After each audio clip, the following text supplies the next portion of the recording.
Bom dia. Vamos dar início à aula sobre alternativas cirúrgicas ao tratamento da insuficiência cardíaca, alternativas ao transplante cardíaco. Tá? Vamos compartilhar a aula aqui. Esse tema é bastante interessante porque hoje em dia a insuficiência cardíaca ela passou a ocupar um espaço de destaque dentro das maiores causas de mortalidade relacionadas à doença cardiovascular. É sabido que a doença cardiovascular é a principal causa de morte no mundo, mas dentre elas, a insuficiência cardíaca ela vem ocupando espaço realmente bastante relevante. Vocês observem aqui em relação ao estudo americano, mostrando durante um ano o número de internações relacionadas à insuficiência cardíaca, quase 300 mil em relação ao número de internações de doença cardiovascular de 1.100.000 casos. Tá? E o grande problema está relacionado aqui ao número de novos casos ao ano, 550 mil nos Estados Unidos. No Brasil, esse número chega em torno de 300 mil casos novos ao ano, um custo altíssimo, né? E a grande importância, relevância é que, a partir do momento que os pacientes apresentam classe funcional 4, né, os sintomas mais avançados de insuficiência cardíaca, em um ano a mortalidade desses pacientes pode chegar a 50%. Então, realmente, esse é um dado bastante relevante e que impacta diretamente nessa taxa de mortalidade dessa grave patologia. Vocês observem aqui também, com relação à taxa de internação, né, pacientes acima de 69 anos, 70 anos, apresentam uma taxa de mortalidade de quase de 10% quando são submetidos à internação. Então, sem dúvida, uns dados bastante relevantes. Agora, qual que é a definição de insuficiência cardíaca? Então, ela é uma síndrome clínica decorrente da disfunção do coração em suprir as necessidades metabólicas teciduais de uma maneira adequada ou só realizando após elevação das pressões de enchimento ou ventricular ou atrial. E esse aqui é o principal mecanismo que isso ocorre. O coração passa de uma forma elíptica para uma forma esférica. Tá? Isso é chamado de remodelamento ventricular.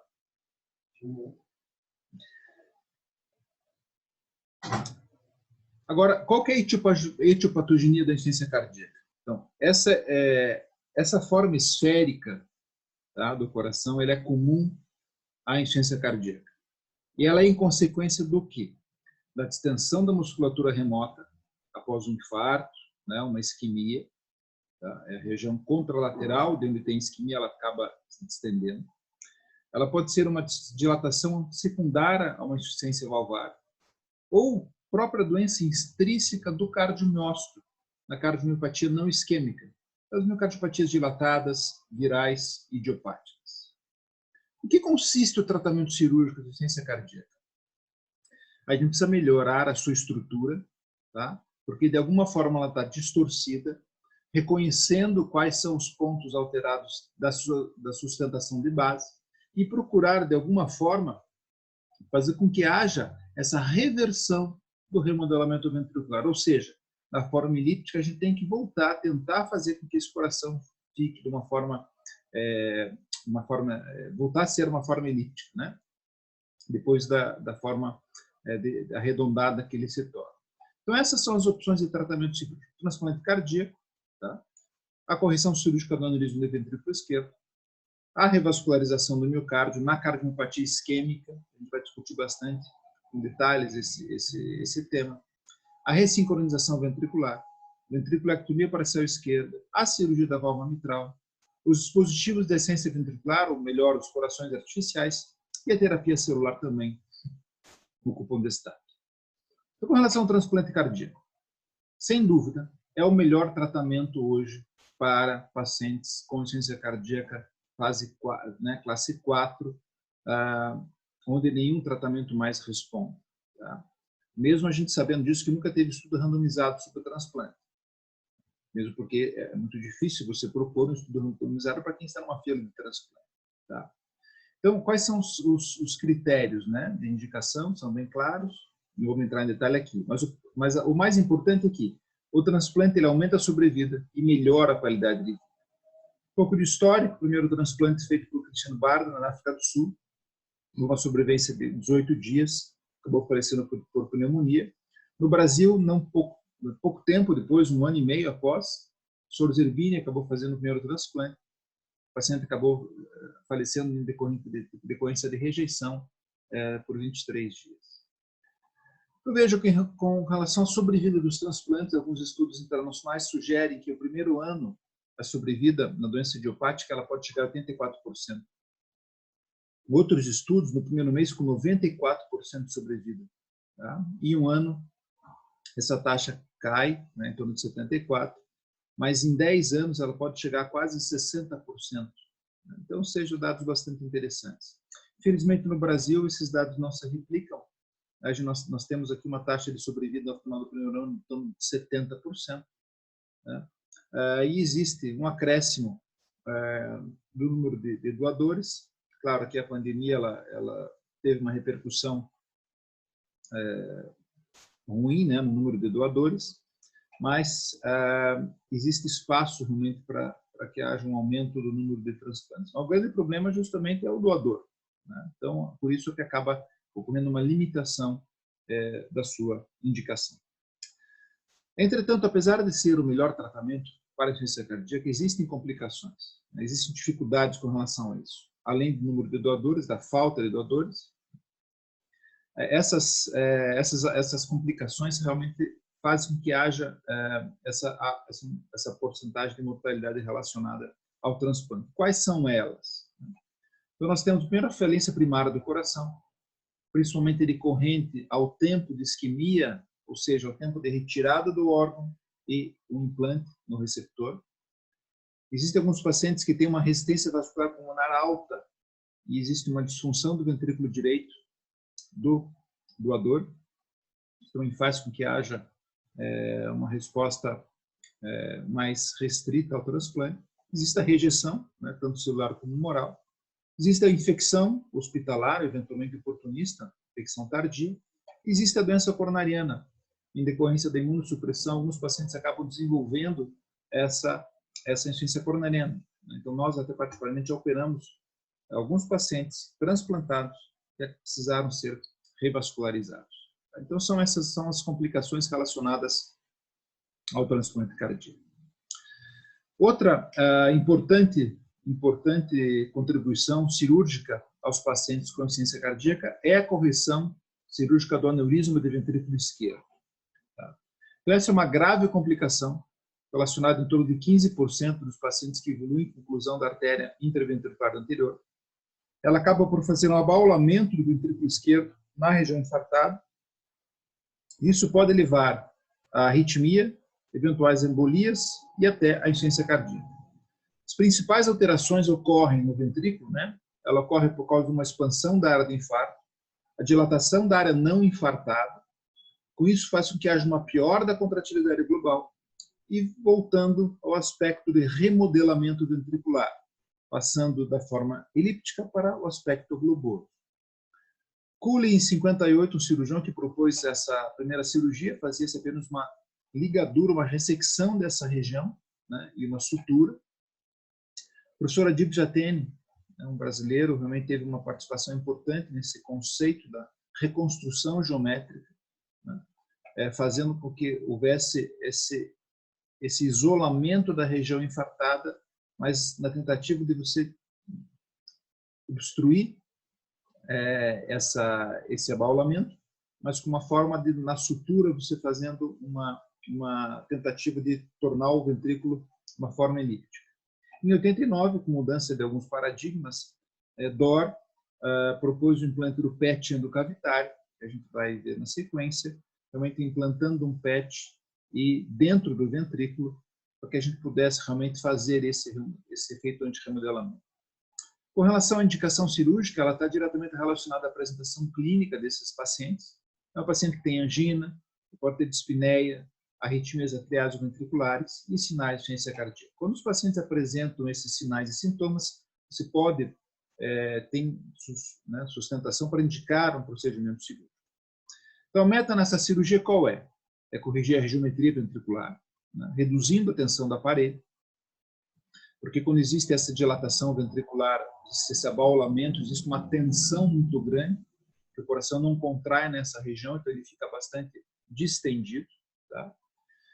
Dessa forma, diminui também o movimento paradoxal do septo, e, em consequência disso, você acaba melhorando a função sistólica do ventrículo esquerdo. Aqui nós temos algumas imagens, observem, aneurisma no ápice do ventrículo esquerdo, após a abertura, você vê que a parte realmente esbranquiçada na parte morta, realizando o isolamento dessa região, uma reconstrução geométrica, implante do pericárdio.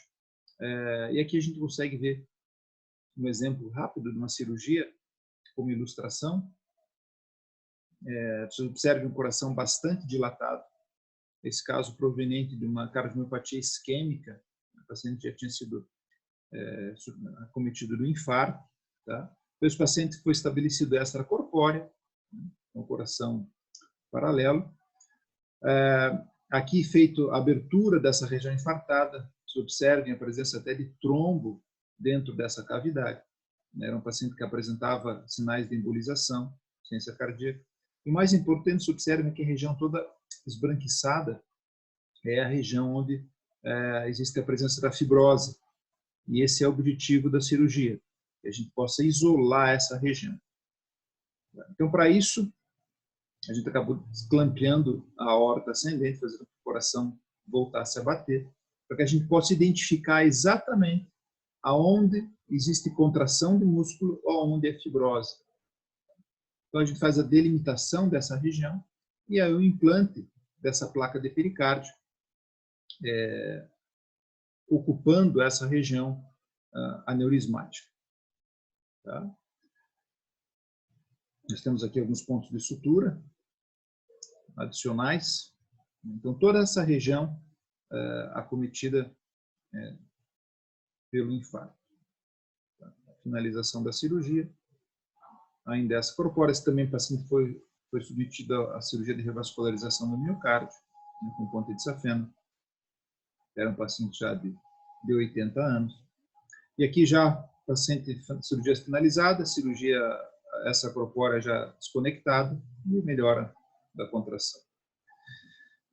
E esse estudo aqui é um estudo bastante interessante, publicado já em 2004, que fez uma comparação entre a sobrevivência, a sobrevida desses pacientes em relação à técnica apenas de a cirurgia de ligadura e a técnica de sutura com implante de pericárdio. Então, aqui vejam, a sobrevida dos pacientes que foram submetidos ao implante de pericárdio com a reconstrução geométrica teve uma sobrevida significativamente maior em relação àqueles que foram apenas feita a aplicatura.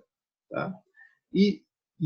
A grande mensagem desse artigo está relacionada pela indicação. Quanto maior o volume diastólico final do ventrículo esquerdo no pré-operatório, ela está muito mais relacionada ao prognóstico favorável desse paciente do que a própria análise da fração de ejeção. Então, é muito mais importante a gente identificar na análise pré-operatória a dilatação ventricular do que efetivamente a fração de ejeção do ventrículo esquerdo. Muitas vezes a gente tem alguma resistência para indicar a cirurgia de aneurismectomia, porque a fração de ejeção é muito baixa, mas isso realmente não é o principal parâmetro, e sim o volume diastólico final do ventrículo esquerdo. Outro tratamento bastante discutido, né, e é o tratamento da cirurgia de revascularização do miocárdio na cardiomiopatia isquêmica. Ou seja, é aquele paciente que apresenta uma isquemia crônica, que eventualmente já foi acometido de infarto. Muitos pacientes são diabéticos, porque o paciente diabético acaba não tendo angina, às vezes infarta sem mesmo saber, e quando vai ter os sintomas, esses sintomas já são sinais de insuficiência cardíaca. E muitas vezes os pacientes até têm morte súbita. Tá? Para esses pacientes, a gente tem que ter sempre em mente que a gente precisa pesquisar se esse paciente já teve infarto, se essa parte do coração comprometida ela é viva, se ela está isquêmica ou não. Então, a pesquisa da viabilidade e a identificação da região de fibrose ou não. Um dos melhores métodos é a ressonância magnética, assim como a cintilografia do miocárdio. A ressonância ela tem um método bastante interessante, que quando existe um comprometimento do realce cardio acima de 50%, significa que esse coração não tem viabilidade, ou seja, não adianta a gente revascularizar esse paciente, ele não vai ter benefício funcional, ao passo que for a menos de 50%, existe o benefício funcional sim. Aqui nós temos um exemplo bastante interessante, veja, isso aqui é uma ventriculografia, tá? Mostrando realmente uma dilatação ventricular bastante importante, tá? Desse paciente. Só um segundo.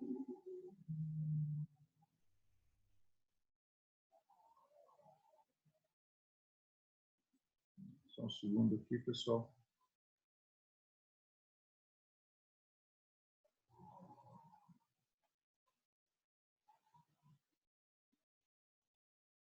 Acho que acabou sobrecarregando a imagem.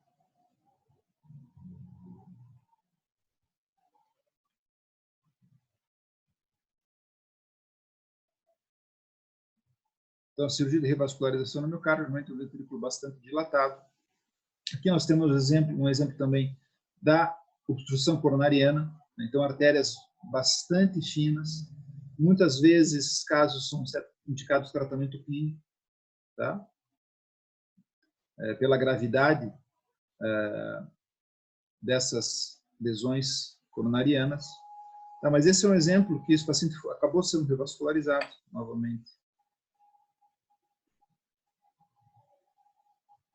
Um segundo.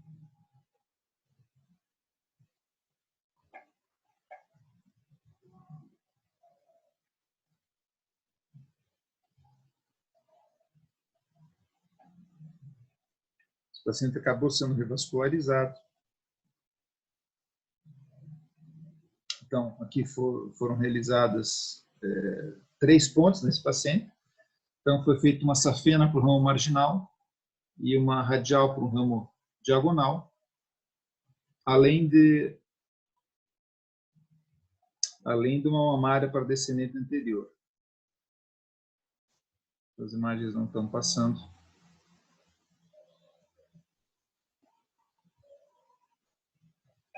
Vamos voltar aqui.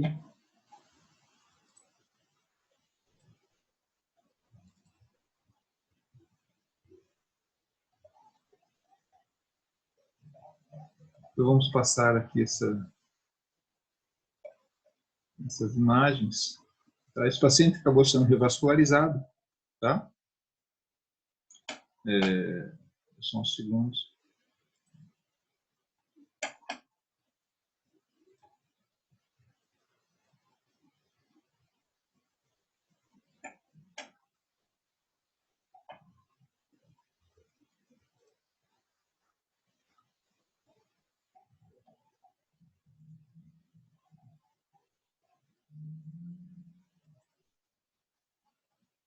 Esse paciente acabou sendo revascularizado, tá?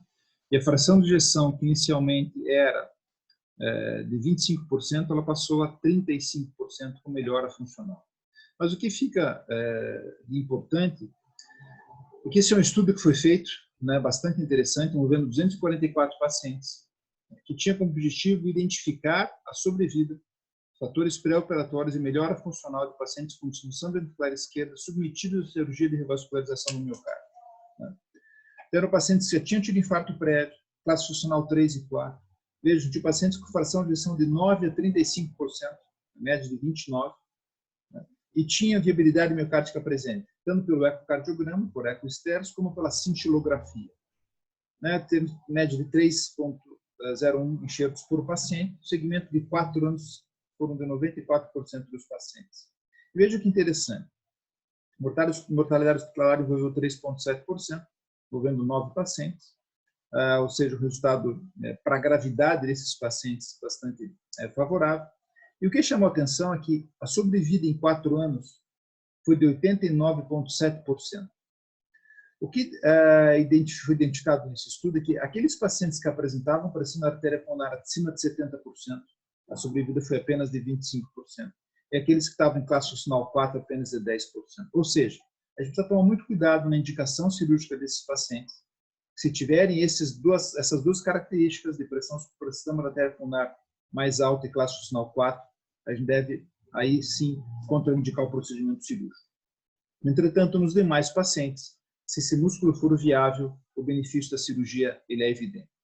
Esse aqui é uma meta-análise que eu gostaria de compartilhar com vocês, muito interessante, porque fez uma correlação de quando você indica tratamento cirúrgico de revascularização e quando se propõe o tratamento clínico.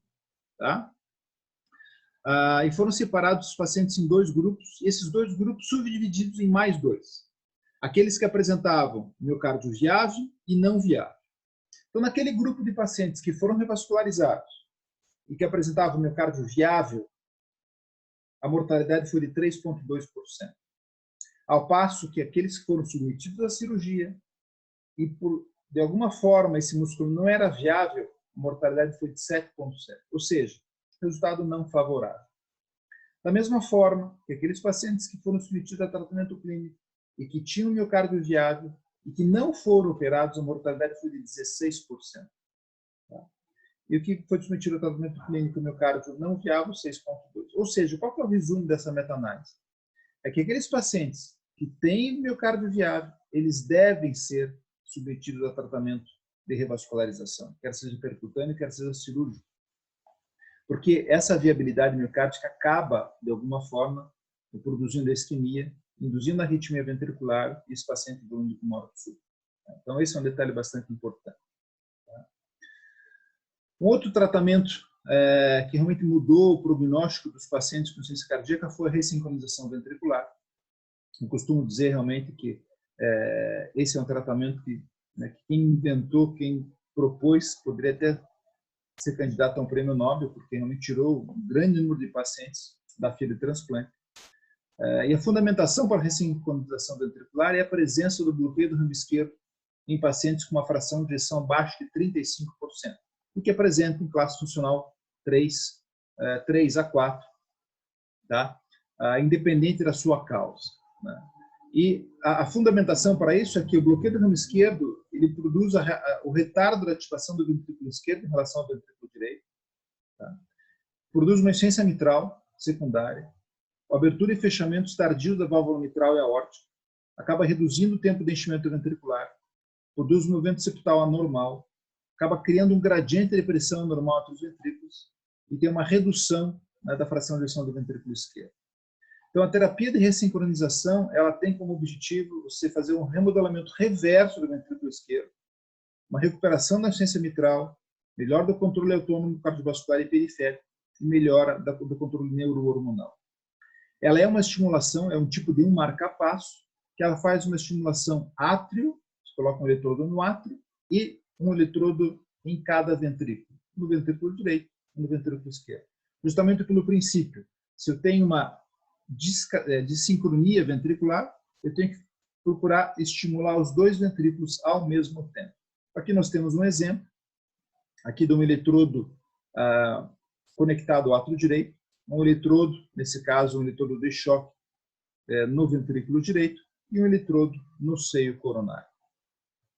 Esse estudo CARE HF21 mostrou justamente, fez uma comparação entre pacientes com tratamento clínico e pacientes submetidos à ressincronização.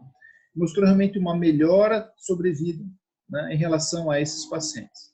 Da mesma forma, há causas não cardíacas, né? Esse paciente também acabou tendo uma melhor sobrevida com relação a isso. Um outro detalhe importante é que esses pacientes que apresentam dissincronia ventricular e apresentam fração de ejeção abaixo de 30%, eles também são preditores, essa fração de ejeção baixa, de morte súbita, isolada por uma arritmia ventricular.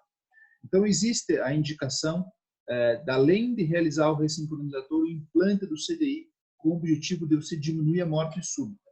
E esse foi um estudo bastante interessante que comparou os pacientes que foram apenas ressincronizados e com CDI, que foram apenas submetidos a CDI. E mostrou justamente que a sobrevida e aumento da fração de ejeção dos pacientes que apresentavam indicação do CDI com o Resync era superior aos que apresentavam apenas a indicação do CDI. Em vários parâmetros. Redução aumento da fração de ejeção, redução da classe funcional, melhora do teste de caminhada, diminuição de morte súbita. Então, a indicação do tratamento composto, ela hoje se faz presente. A ventriculectomia parcial esquerda é uma cirurgia proposta pelo Dr. Randas Batista, né, há muitos anos, que tinha como princípio a lei de Laplace. Essa lei de Laplace, ela resumidamente estabelece que quanto maior o diâmetro ventricular, menor a força de contração. Então ele propôs, à medida que a gente diminui esse diâmetro ventricular, essa cavidade ventricular, você automaticamente melhora a força de contração desse coração. Essa cirurgia teve um início bastante interessante, resultados muito animadores, e ao longo do tempo acabaram sendo realizados novos estudos, procurando identificar qual paciente realmente que se beneficiava. O Dr. Luiz Felipe Moreira, do INCOR, realmente fez um estudo que identificou que aqueles pacientes que apresentavam uma fibromiocárdica até 21,9 microns eram os que apresentavam maior benefício funcional, né? Por quê? Porque essa cirurgia começou a ser realizada e acabou em alguns estudos mostrando uma alta taxa de mortalidade, né? E para isso, outros pacientes apresentavam algum benefício. Veja, o principal deles era uma redução da cavidade ventricular. Então esse foi um estudo. Então esse é o mesmo estudo do professor Luiz Felipe, mostrando no pré-operatório um diâmetro ventricular de quase 82 centímetros, passando para 32 milímetros, passando para 72 milímetros no pós-operatório, ou seja, um P significativo com um efeito funcional relevante. Entretanto, a mortalidade chegou a quase 40% desses pacientes em 3 meses, né? Colocando o sinal de alerta com relação ao real benefício dessa cirurgia, porque às vezes o tratamento clínico também propõe esse mesmo resultado funcional.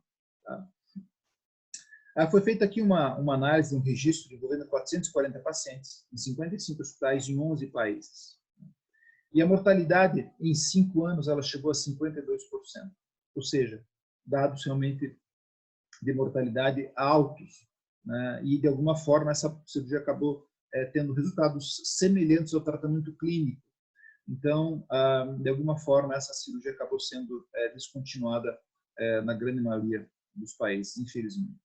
A conclusão desse estudo é que realmente a técnica ela tem um princípio muito interessante, a ideia do Dr. Batista realmente é muito interessante, que acabou transferindo essa ideia até para o conceito da cirurgia do neuroesmectomia do ventrículo esquerdo, que é a redução da cavidade ventricular, mas infelizmente em relação à alta mortalidade, ela acabou sendo descontinuada. Existem alguns países, com exceção da Ásia, né, que acabam não tendo indicação de transplante cardíaco, que em algumas situações elas podem trazer algum benefício funcional.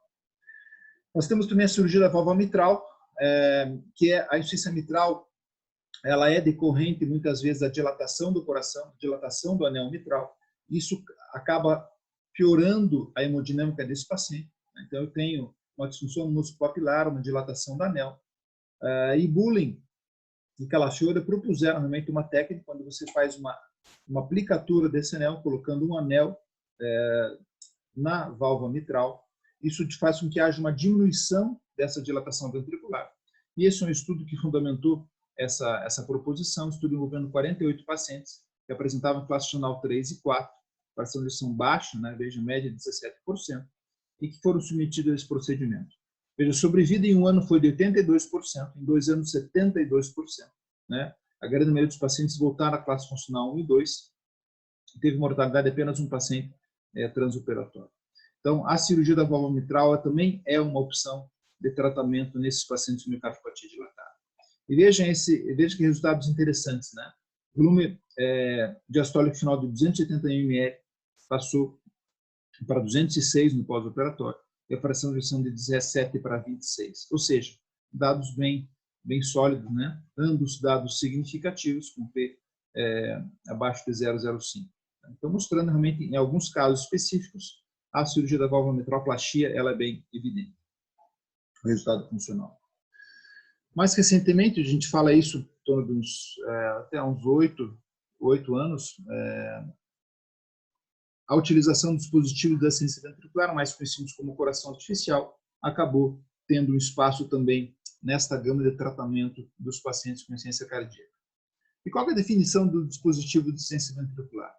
Então, ele é um aparelho mecânico, né, capaz de manter a condição hemodinâmica do paciente por um período prolongado e substituir total ou parcialmente, de forma temporária ou mesmo até definitiva, a função de bombeamento do coração, tanto do ventrículo esquerdo quanto do ventrículo direito.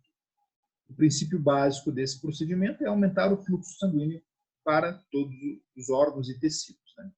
Resumidamente, nós temos dois tipos de bomba, uma que é a bomba axial, é um tipo de coração, esse aqui totalmente implantável. Você consegue colocar esse dispositivo totalmente dentro do tórax do paciente, tá? E isso acaba tendo várias vantagens. E nós temos aqui, isso habitualmente é um tratamento mais definitivo.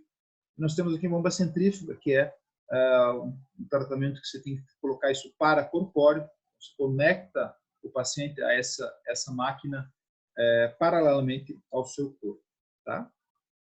Existem algumas indicações, mas efetivamente são aqueles pacientes que têm classe funcional 3 ou 4, né, estão com drogas vasoativas, né, tem uma fração de ejeção abaixo de 30%, tem um índice cardíaco abaixo de 2 litros por minuto por metro quadrado, um VO2 abaixo de 12 ml por quilo por minuto.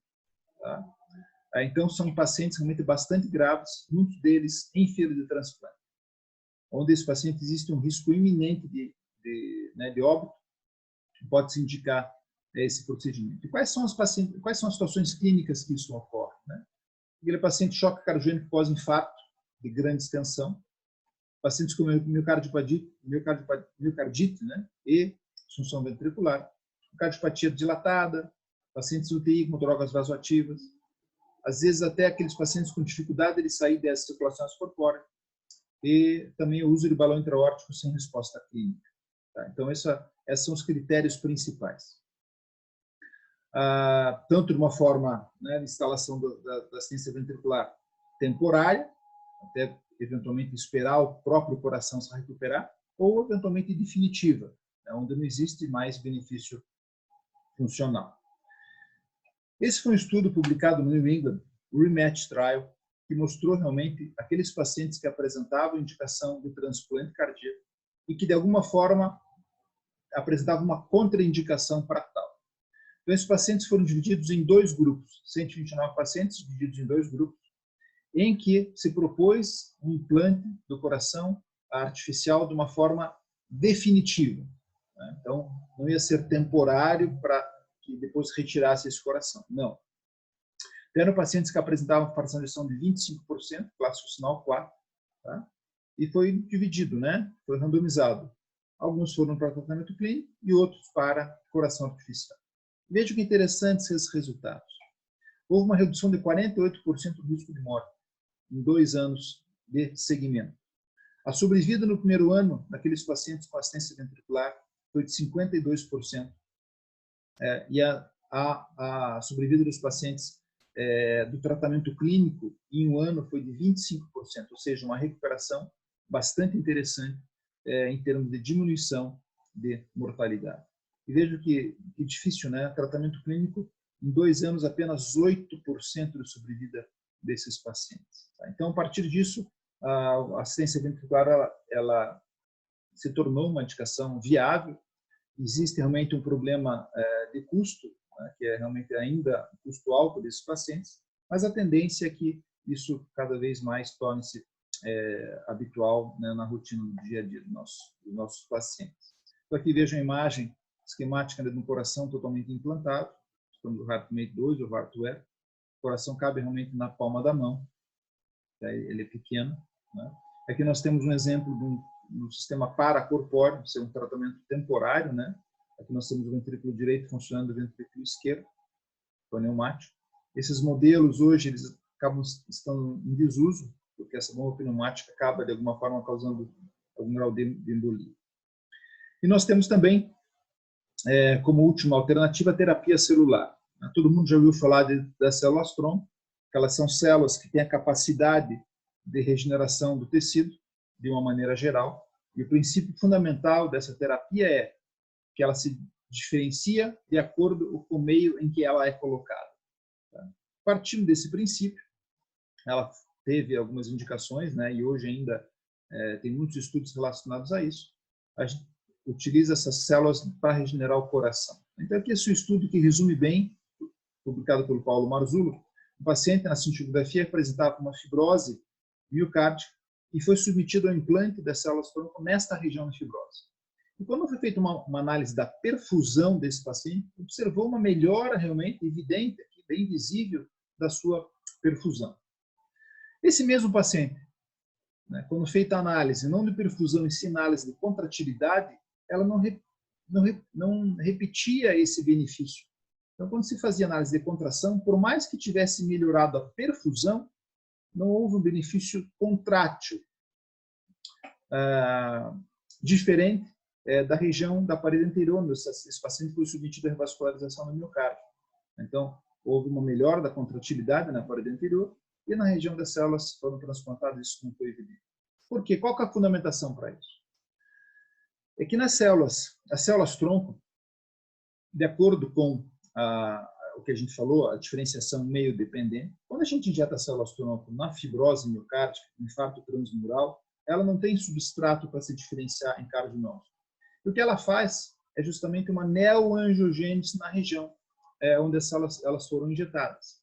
Então, a ideia que a gente tem que a célula-tronco regenera o miocárdio, ela não é verdadeira. Ela acaba tendo outros mecanismos de ação para que haja algum benefício. Quais são eles? Né? A própria angiogênese, como a gente já falou, ela de alguma forma diminui a expansão do infarto, porque na zona de transição existem algumas células hibernantes, que de alguma forma pela angiogênese ela pode trazer benefício. Ela também diminui a apoptose, ela diminui a reação inflamatória e através de efeitos parácrinos faz com que haja uma preservação do miocárdio. Tá? Isso faz com que melhore a angina e limite o remodelamento ventricular. Agora, a diferenciação da célula-tronco em cardiomiócito realmente ela é muito difícil. Agora, por isso a importância de identificar qual paciente deve ser submetido a essa terapia. E a principal delas é aquele paciente isquêmico. O paciente com fibrose não tem benefício, mas o paciente isquêmico sim. É aquele paciente onde a gente não tem condições de revascularizar, tanto cirurgicamente quanto através da angioplastia, são artérias muito finas, né? Então o benefício técnico ele não vai ser tão evidente. Então a célula-tronco ela acaba tendo uma boa indicação com relação a esse tipo de paciente. Ok? Agradeço a atenção de vocês e conversamos na sequência. Obrigado.